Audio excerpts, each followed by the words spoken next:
আসসালামু আলাইকুম। ফাজালে সাদাকাত হইতে পড়েছে অথবা যখন তাদের উপর আমার পক্ষ হইতে বিপদ আপদের শাস্তি বসিয়াছিল, তখন তারা বিনয় প্রকাশ করিল না যে কেন, যাহাতে তাদের প্রতি দয়া করা হইত, তাদের অন্যায় ক্ষমা করিয়া দেওয়া হইত। কিন্তু তাদের অন্তত কঠিন হইয়া গিয়াছিল, কাজেই তারা কিভাবে নসিব কবুল করিবে।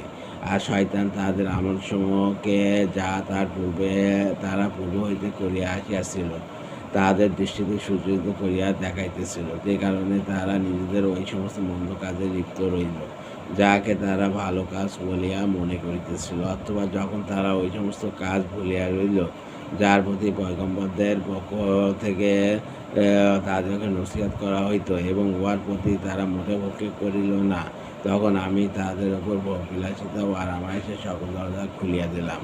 অবশেষে তারা যখন ওই সমস্ত জিনিসের কারণে যাহা ভোগবিলাসের জন্য পাইয়াছিল অহংকার করিতে লাগিল, ফলে তাদের গোমরাহি আরও বৃদ্ধি পাইয়া গেল।